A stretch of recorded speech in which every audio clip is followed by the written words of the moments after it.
एक महीना आप इसलिए शांत रहे कि जो गतिविधि अमृतपाल चला रहा था, भारत विरोधी गतिविधि, भारत को सेपरेट करने की गतिविधि, उसको बढ़ावा देने के लिए और उसको और आगे बढ़ाने के लिए आपने एक महीने का समय दिया।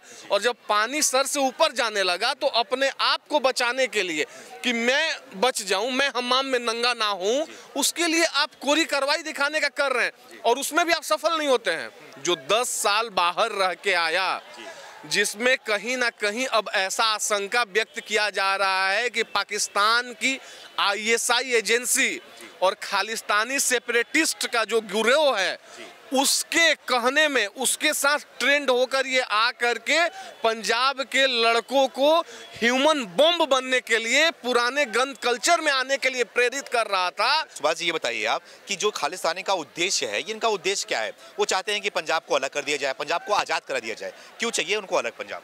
गुरु गोविंद सिंह जी ने खालसा शब्द सिखों के लिए दिया और खालसा शब्द का मतलब होता था शुद्ध। उन्होंने कभी खालिस्तान नहीं कहा था। आप कहीं ना कहीं खुद से प्रेरित कर रहे हो लोगों को कि लोग तुम्हें आतंकवादी कहें। और मुझे विश्वास है कि जब आपके देश के गृह मंत्री अमित शाह जी हैं तो पताल में छिपा रहेगा या कहीं भी उसको खोज निकालेंगे। जब वो अपने पर आ जाएंगे तो इतना मुझे पूर्ण विश्वास है। विश्वास रखिए, जो भी होगा बहुत दुरुस्त होगा, बहुत दुरुस्त होने वाला है। और ऐसा कार्रवाई होगा कि सदिया अमृतपाल और उनके जितने सारे गिरोह के ऐसे लोग हैं, उनकी सदियां याद रखेंगी कि कोई एक कार्रवाई हुआ था। नमस्कार, मैं सुमित तिवारी, TNN वर्ल्ड में आप सभी का स्वागत है। यूके से एक वीडियो सामने आता है। वीडियो में देखा जाता है कि इंडियन एम्बेसी के सामने जो तिरंगा झंडा लगा हुआ होता है, कुछ खालिस्तानी लोग अपना झंडा लेके जाते हैं, तिरंगा को नीचे फेंकने के बाद अपना झंडा वहां पे लहराने की कोशिश करते हैं। और यहाँ पे पंजाब में आपने देखा कि अमृतपाल सिंह अभी तक फरार चल रहा है। पुलिस, आम आदमी पार्टी की सरकार और पुलिस, पंजाब पुलिस पूरी तरीके से फेल है पकड़ने में। इसी मुद्दे पे बात करने के लिए हमारे साथ में सुभाष जी जुड़े हुए हैं। उनसे बात करेंगे कि जो खालिस्तानी मूवमेंट है, ये किस लिए चलाया जा रहा है, क्या इनका उद्देश्य है और ये चाहते क्या है देश के अंदर। आपको बता दूं कि सुभाष जी जो हैं वो राजनीतिक विश्लेषण है, इनसे विस्तार में इस मुद्दे पर बात करेंगे। सुभाष जी, आपका सर, ये बताइए, अमृतपाल सिंह अभी तक फरार चल रहा है, पकड़ा नहीं गया है। जो आम आदमी पार्टी की सरकार वहाँ पे दावा करती है कि लॉ एंड ऑर्डर सही चल रहा है वहाँ पे, लेकिन आपने देखा किस तरीके से वहाँ पे धज्जियां उड़ गई कानून। नहीं, देखिए, बहुत दुर्भाग्यपूर्ण है।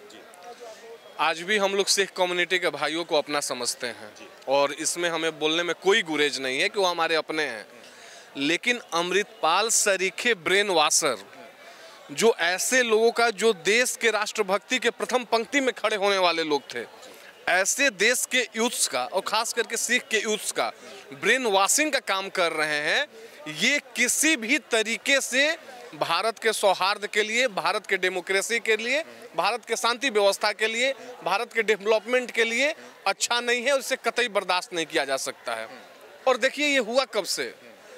जब से आम आदमी पार्टी की सरकार आई पंजाब में, लॉ एंड ऑर्डर वहां पे ध्वस्त हो गया। कभी क्या तो सिद्धू मूसेवाला जैसे इतने बड़े सिंगर का हत्या होता है, दिन दहाड़े हत्या होता है, सरकार कुछ नहीं कर पाती है। और कब हत्या होता है? आज उसका सुरक्षा हटाया गया, कल को उसका हत्या हो जाता है। लॉ एंड ऑर्डर का फेल्योर यहीं पे है कि कोई बंदा पंजाब के गलियों से निकलकर भारत के म्यूजिक इंडस्ट्री में अपना एक नाम और पहचान बनाता है और उसको 28 वर्ष की उम्र में मार दिया जाता है। कब? जब वो बोलता है कि मुझे मेरी जान का सबसे ज्यादा खतरा है। उसके बाद देखिए, अभी आज बयान आपने देखा उनके पिता का, बलकौर सिंह का। उन्होंने क्या बोला? बोला कि मैं योगी जी का बहुत बड़ा फैन हूं और योगी जी अगर पंजाब के CM होते तो हमारे बेटे की हत्या नहीं हुई रहती। ये कौन कह रहा है? एक पीड़ित बाप कह रहा है। अब एक रिनाउंड सिंगर का बाप, जो कि सिख समाज के लिए एक आईना था, सिद्धू मूसेवाला, वो भी कांग्रेस पार्टी से जुड़े हुए। बिल्कुल, चुनाव लड़े थे, जहां तक मुझे याद है वो चुनाव लड़े थे, हार गए थे लेकिन चुनाव लड़े थे। उनके फादर का विश्वास किस में है? योगी में। योगी में विश्वास का मतलब किस में? भारतीय जनता पार्टी में विश्वास है। आज आम आदमी पार्टी की सरकार, आपको याद होगा कि पिछले महीने यही अमृतपाल ने अपने साथियों को छुड़ाने के लिए अपने गिरोह के साथ अजनाला पुलिस स्टेशन पर हमला किया था फरवरी में, जिसमें पुलिसकर्मी चोटिल भी हुए थे। उसके बाद क्या कार्रवाई किया सरकार ने? क्या कार्रवाई किया पंजाब की पुलिस ने? और पंजाब की पुलिसिंग किसके पास है? भगवत मान के पास है। अब कहने में सूर्य अस्त भगवत मान मस्त, अच्छा, जब उनको इससे फुर्सत मिलेगा तब तो लॉ एंड ऑर्डर के बारे में सोचेंगे। लेकिन जो सरकार पूरी तरह से निकम्मी हो चुकी हो, दिल्ली में आप स्थिति देख रहे हैं, रोल मॉडल शिक्षा मंत्री, वो शिक्षा मंत्री नहीं शिक्षा माफिया हो गए और आज तिहाड़ के पीछे बंद हैं। रोल मॉडल स्वास्थ्य मंत्री नहीं स्वास्थ्य माफिया हो गए, आज तिहाड़ के पीछे सत्येंद्र जैन बंद हैं। तो ऐसे लोगों से भाई साहब लॉ एंड ऑर्डर या डेवलपमेंट का उम्मीद करना, आज आप देखिए कि फरवरी से लेकर मार्च, आज 20 मार्च है, लगभग 1 महीने का समय, 1 महीना आप क्यों शांत रहे? 1 महीना आप इसलिए शांत रहे कि जो गतिविधि अमृतपाल चला रहा था, भारत विरोधी गतिविधि, भारत को सेपरेट करने की गतिविधि, उसको बढ़ावा देने के लिए और उसको और आगे बढ़ाने के लिए आपने 1 महीने का समय दिया। और जब पानी सर से ऊपर जाने लगा तो अपने आप को बचाने के लिए कि मैं बच जाऊं, मैं हमाम में नंगा ना हूं, उसके लिए आप कोरी कार्रवाई दिखाने का कर रहे हैं और उसमें भी आप सफल नहीं होते हैं। मैं मानता हूं इस बात को कि आप मीडिया के माध्यम से बता रहे हैं कि उसके 78 सपोर्टर्स को हमने गिरफ्तार कर लिया। अरे जब आप जो मेन जड़ है उसको ही नहीं पकड़ पाए तो अगल बगल के पंखुड़ियों को पकड़ने से क्या फायदा है? वो जो जड़ है वो फिर पेड़ का उगाही कर देगा। उसके लिए 78 पैदा करना कौन सा बड़ा चीज है? और आप क्या बोलते हैं, आपके डीजीपी साहब और जो आपकी कॉन्फ्रेंस होती है कि उसके काफिले को डिटेन करने के लिए, अमृतपाल को डिटेन करने के लिए हमने 60 गाड़ियों का काफिला लगाया पुलिस का। 7 से 8 गाड़ियों को पकड़ने के लिए आप 60 गाड़ी का काफिला लगाते हैं। वो जिस गाड़ी में बैठा हुआ है, ये मेरा नहीं पंजाब पुलिस का बयान है, वो जिस गाड़ी में बैठा हुआ है उसके जस्ट आगे वाले गाड़ी को आप अपने पुलिस की गाड़ी से धक्का भी मारते हैं कि कहीं ना कहीं से वो रुके। शुरू के 2 गाड़ी में बैठे लोग पकड़ में आ जाते हैं, पीछे के लोग पकड़ में आ जाते हैं। आखिर कौन सा खेल ऐसा पंजाब पुलिस, पंजाब सरकार के इशारे पर खेल रही थी कि जिस तीसरी गाड़ी में अमृतपाल बैठा हुआ था वहीं पर गाड़ी और मोबाइल छोड़ के भाग गया और पुलिस उसको ट्रेस तक नहीं कर पाई। और आज जो अरविंद केजरीवाल बार बार दिल्ली पुलिस कहते हैं, आज पंजाब पुलिस केजरीवाल जी आपके हाथों में है। और जब आपसे एक इतना बड़ा ब्रेन वॉशर जो 10 साल बाहर रह के आया, जिसमें कहीं ना कहीं अब ऐसा आशंका व्यक्त किया जा रहा है कि पाकिस्तान की ISI एजेंसी और खालिस्तानी सेपरेटिस्ट का जो गिरोह है उसके कहने में, उसके साथ ट्रेंड होकर ये आ करके पंजाब के लड़कों को ह्यूमन बॉम्ब बनने के लिए, पुराने गन कल्चर में आने के लिए प्रेरित कर रहा था।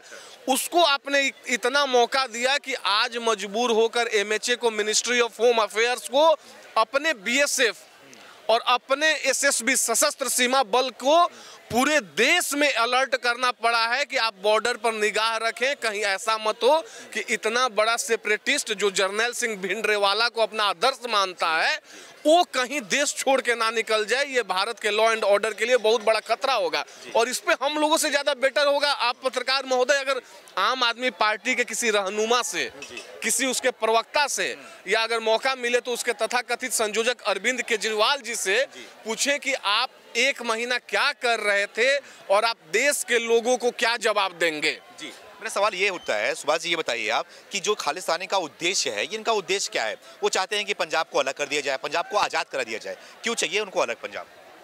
देखिए, मैं एक बात आपको बताना चाहता हूँ। मैं बिहार के बक्सर जिले का रहने वाला हूँ और वहाँ से बगल में पटना है, जहाँ पर सिखों के 10वें गुरु गोविंद सिंह जी का जन्म हुआ था। बेशक गुरु गोविंद सिंह जी ने खालसा शब्द सिखों के लिए दिया और खालसा शब्द का मतलब होता था शुद्ध। उन्होंने कभी खालिस्तान नहीं कहा था, लेकिन अपनी राजनीतिक रोटी सेकने के लिए सबसे पहले कांग्रेस ने जर्नैल सिंह भिंडरेवाला को भिंडरेवाला बनाने का, आपको याद होगा उस समय के तत्कालीन प्रधानमंत्री इंदिरा गांधी ने शुरू में जर्नैल सिंह भिंडरेवाला को सपोर्ट किया। आप कभी पढ़िएगा, आपको पूरा डिटेल उसमें मिल जाएगा। बाद में क्या हुआ, उसी जर्नैल सिंह भिंडरेवाला ने, जिस इंदिरा गांधी के वजह से भिंडरेवाला बना, अंदर सिर्फ अपने वोटों के तुष्टीकरण के लिए शांत रही और बाद में सबसे बड़ा खतरा वो किसके लिए हुआ? कांग्रेस के लिए हुआ। उसके द्वारा सिखाए गए लोग किसको मारे? इन्हीं के पार्टी के उस समय के तत्कालीन CM बेअंत सिंह को मारे। आज उनको आदर्श मानने वाला अमृतपाल 10 साल दुबई में रहता है। भाई साहब जब इंडिया से बाहर है तो इंडिया की एजेंसी वहाँ नहीं है, और आप या मैं नहीं जान सकता हूँ जब तक पूरा रिपोर्ट नहीं आएगा कि उन 10 सालों में वो वहाँ कर क्या रहा था, किन किन गतिविधियों में संलिप्त था, कौन से एजेंसियों से मिलता था, कौन सारे ऐसे लोग थे जो उसका ब्रेन वॉश करने का काम किए, और वहाँ से एक नया सिगुफा लेकर आया, खालिस्तान। अब हमको एक बात आप बताइए, हिंदुस्तान बहुत प्यारा देश है, कश्मीर थोड़ा सा अलग था, लेकिन 2019 में मोदी जी का सरकार बनने के बाद जब गृह मंत्री जी अमित शाह जी गृह मंत्री के रूप में शपथ लिए, तो आपको याद होगा 5 अगस्त 2019 को इन्होंने 370 खत्म कर दिया। 370 और 35 एक खत्म करने का परिणाम क्या हुआ कि इस देश में जो एक संविधान और कश्मीर को देखते हुए 2 विधान हो गया था, वो एक संविधान और एक विधान बन के रह गया। मतलब एक राष्ट्र में एक ही विधान चलेगा और एक ही संविधान चलेगा। अब इनको परेशानी होने लगी। शुरू में इन्होंने तथाकथित किसान आंदोलन के मार्फत कुछ खालिस्तानी एंगल को लाने का कोशिश किया, और उसके बाद जब वहां पर सफल नहीं हुआ, सब कुछ सही चल रहा था, तो आप देखिए कि ये लोग, जो लोग अपने आप को देश का रहनुमा कहते हैं, जो अपने आप को कहते हैं कि हमारी पार्टी शहीद भगत सिंह को मानने वाली पार्टी है, इनके सत्ता में आते ही वहां पर इन गतिविधियों का बहुत ज़्यादा एक्टिव हो जाना, बहुत ज़्यादा पाव पसारने लगना, ये कहीं ना कहीं दर्शाता है कि बाहर का तो एंगल अमृतपाल दिख रहा है, लेकिन खालिस्तानी एंगल के लिए कहीं ना कहीं वहां सत्ता में बैठी भगवत मान सरकार जिम्मेदार है। और मैं एक बात स्पष्ट रूप से पूछना चाहता हूं, आपके चैनल के माध्यम से देशवासी भी सुनेंगे, क्या जो कोई भी अगर खालिस्तानी समर्थकों को सही ठहराएगा, क्या ये संभव है इस देश में? कल को वो बोल रहे हैं कि हमें खालिस्तान चाहिए, कोई मुस्लिम आएगा वो अपना सेपरेटिस्ट का बात करेगा, वो बोलेगा कि मुझे भारत से अलग टुकड़े टुकड़े में जहाँ जहाँ मुस्लिम पॉपुलेशन है, जैसे मान लीजिए उत्तर प्रदेश में कुछ जगहों पर हो सकता है 2-4 जनपदों में मुस्लिम ज़्यादा होंगे, 70 जनपदों में हिंदू ज़्यादा होंगे। अब 70 जनपद के हिंदू बोले कि हमें हिंदू राष्ट्र यहाँ पे घोषित करो, इसके लिए हम आंदोलन करेंगे। वो कहें कि हमें यहाँ पे 4 जनपदों को मिलाकर एक मुस्लिम राज्य दे दो, हम उसके लिए आंदोलन करेंगे। बिहार में ऐसा ही कुछ छिड़ जाए, बंगाल में ऐसा ही कुछ छिड़ जाए, झारखंड में ऐसा ही कुछ छिड़ जाए, दिल्ली में आपके पंजाब से सटा हुआ वैसा ही कुछ छिड़ जाए, हरियाणा में वैसा ही कुछ छिड़ जाए, तो ये आपके देश के लोकतांत्रिक व्यवस्था के लिए कितना बड़ा खतरा है पत्रकार महोदय। इसको वही समझ सकता है जिसको राष्ट्र से प्रेम है और जो भारत को एक सूत्र में देखना चाहता है। ये वो लोग नहीं समझ सकते हैं जो अंग्रेज चले गए लेकिन आज भी फूट डालो और राज करो की नीति को बढ़ावा देते हुए ये न किन प्रकार सत्ता में बैठे रहना चाहते हैं। और एक बात समझिए आप, कहाँ गया पंजाब सरकार का इंटेलिजेंस? बिल्कुल ड्रग एडिक्शन सेंटर्स में, मतलब जो बच्चे ड्रग एडिक्ट हैं, और ये कोई नई बात नहीं है कि पंजाब में ड्रग को लेकर के कितने बड़े पैमाने पर वहाँ पे ड्रग से जुड़े लोग हैं और क्या परेशानी, ये सब जानते हैं। ड्रग एडिक्शन सेंटर्स में कुछ ऐसे गुरुद्वारे में, सब में नहीं, उसके कुछ ऐसे सेंटर्स में जहाँ पे रेडिकल लोग रहते हैं, कट्टरपंथी लोग रहते हैं, वहाँ पर लोगों का इसलिए ब्रेन वॉश करना कि आप ह्यूमन बॉम्ब बन जाओ, अपना एक सेपरेट गिरोह तैयार करना बंदूक का और बमबाजों का। आपके मन में चल क्या रहा था? अगर आपके मन में वाकई सिख कम्युनिटी के साथ कुछ गलत होता, जो कि नहीं होता है राष्ट्र में, मैं फिर कहूँगा, आज भी हिंदू या भारत का जो भी सच्चा देश प्रेमी है वो सिख को अपना भाई मानता है और आजीवन मानेगा। लेकिन अगर आपके मन में अच्छी भावना रहती तो आप क्यों बमबाजों और बंदूकबाजों का एक अलग से सेपरेट टीम बनाते? इसका मतलब कि, और आज का रिपोर्ट क्या कहा है कि पाकिस्तान ISI का कहीं ना कहीं इसमें हाथ है। इसका मतलब कि आपकी फंड और सब कुछ का जांच होना चाहिए। आपकी फंडिंग कहीं और से हो रही है, आपका जो हथियार का सप्लाई है, और हमें भी सोचना पड़ेगा, आपका जो हथियार का सप्लाई है वो पंजाब जो है पठानकोट के ऊपर, आप सियालकोट वगैरह वाला एरिया देखिएगा तो बिल्कुल पाकिस्तान से सटे हुए हैं। पठानकोट के एयरबेस पे स्ट्राइक हुआ था, आपको बहुत अच्छे याद होगा। वैसे जगह पर स्ट्राइक, और वहाँ पर हाथ किसका आया था? वहाँ के SP साहब उसमें फंसे थे। SP साहब के फंसने के बाद पाकिस्तान का एंगल उसमें आया था। आज वहाँ से ऐसे ऐसे हथियार आ रहे हैं, जो फोटोज आ रहे हैं, जो इसके साथ सशस्त्र बल चलते थे, किसी भी तरीके से वो हथियार आपको जायज़ नहीं दिख सकता है कि भारत में लाइसेंस रखते हुए भी ये सब हथियार अलाउ है। कहीं ना कहीं इसका तो कहीं से फंडिंग हो रहा है। और मैं एक और बात अमृतपाल से कहना चाहूँगा कि भाई, अगर तुमको इतना ही खालिस्तान प्यारा है और देश से प्रेम करते हो, तो तुमको खालिस्तान के बारे में सोचने से पहले और भारत में ये मुहिम लाने से पहले तुम्हारे बहुत बड़े आदर्श हैं गुरु करतार सिंह साहिब, जिनका करतारपुर में गुरुद्वारा है। और आपको पता होगा नरेंद्र भाई मोदी ने करतारपुर में करतारपुर कॉरिडोर का निर्माण करवाया। क्यों? क्योंकि उनके मन में कहीं ना कहीं सिख कम्युनिटी के प्रति वो प्रेम था कि हमारे सिख भाई अगर वहाँ पर अपने गुरु साहब का दर्शन नहीं कर पाते हैं तो मैं ऐसा कुछ करके दूं कि उन्हें विश्वास हो और वो जाएं वहाँ पर भी जाकर दर्शन करके आएँ। लेकिन यहाँ पर मैं लास्ट में ये पत्रकार महोदय आपसे कहूँगा कि खालिस्तान रटना एक सिर्फ बहाना है। अमृतपाल और इनका जो गैंग है और ISI, इनका असली निशाना, असली मकसद कुछ और है।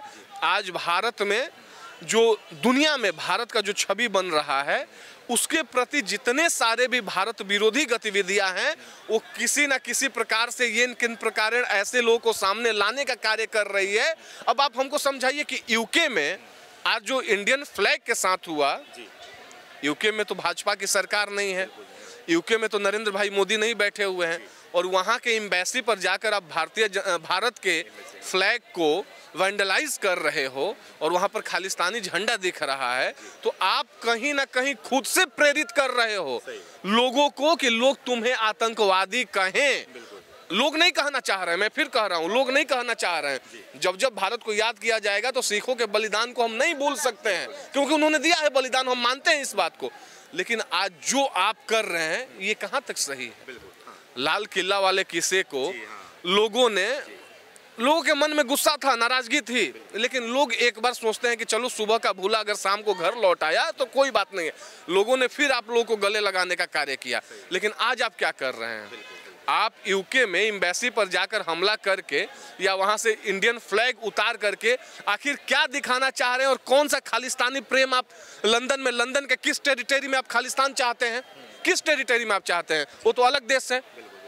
वहां पर आप अपने आप को ये दिखाना चाह रहे हैं ना कि देखो भारत का जहाँ जहाँ झंडा दिखेगा, हमको अगर खालिस्तान चाहिए तो इसका मतलब हमको भारत से प्रेम नहीं है, हम अपने आप को अलग चाहते हैं और इसके लिए हम वही गतिविधि करेंगे जो पाकिस्तान परस्त लोग करते हैं। सुभाष जी, ये बताइए कि अभी आपने ये मुद्दा बताया, मुझे बताया कि पाकिस्तान में इनका गुरुद्वारा है, सबसे पुराना गुरुद्वारा है, ठीक है, तो ये जो खालिस्तानी गैंग है जो ये, तो वो उसको आज़ाद क्यों नहीं करा रहा है? अगर इनको पंजाब आज़ाद चाहिए तो पहले वो आज़ाद कराए ना पाकिस्तान में जाके अपने गुरुद्वारे को। नहीं, मेरा यही कहना है। लेकिन कब? जब आप सच्चे मन से कोई काम करेंगे, कोई आंदोलन करेंगे तब ना। जब आपके तथाकथित आंदोलन में या मूवमेंट में वहाँ की ISI एजेंसी का ये आएगा कि कहीं ना कहीं से ये उसमें संलिप्त है, उसकी भूमिका आएगी। आपके साथ भूमिका वैसे लोग की आएगी जो हमेशा से भारत विरोधी गतिविधियों में संलिप्त रहे हैं, तो आप क्यों पाकिस्तान जाएंगे? आप भी समझदार हैं, मैं भी समझदार हूँ, और समझदार के लिए इशारा काफ़ी होता है। इसीलिए मैं बोला कि खालिस्तान रटना तो सिर्फ एक बहाना है। इनका मकसद और इनका कुछ और निशाना है। और समझदार लोग उस चीज को समझ रहे हैं। और G20 तो निशाना नहीं है इनका। G20 नाम खराब करने की कोशिश कर रहा है दुनिया में। देखिए, मैं फिर बोल रहा हूँ कि दुनिया में जो भारत का नाम हुआ, परसों ही प्रधानमंत्री जी इंडिया टुडे के कॉन्क्लेव में G20 जो देश के इतने शहरों में और अभी तक कितने डेलीगेट्स आए और चले गए, और इतने शांतिपूर्वक जो सब कुछ संभव हो रहा है। और शायद मुझे जहाँ तक याद है, हो सकता है मैं करेक्ट नहीं होऊंगा, भारत को पहली बार शायद G20 की मेहमानबाजी मिली है, शायद पहली बार, मैं श्योर नहीं हूँ। तो दुनिया में नाम तो हो ही रहा है, आपके प्रधानमंत्री का नाम हो रहा है, आपके देश का नाम हो रहा है। और वो डेलीगेट्स जब आ रहे हैं इंडिया, तो उनको पता चल रहा है कि एक्चुअली बाहर में हम जो वसुधैव कुटुंबकम सुनते हैं, भारत आकर वो देख रहे हैं कि वसुधैव कुटुंबकम का नारा देने वाली धरती कैसी है, तो जाकर इसका प्रचार प्रसार बेशक दुनिया के अलग अलग देशों में कर रहे हैं। तो जो लोग भारत से नफरत करने वाले हैं, उनको ये सब क्यों रास आएगा?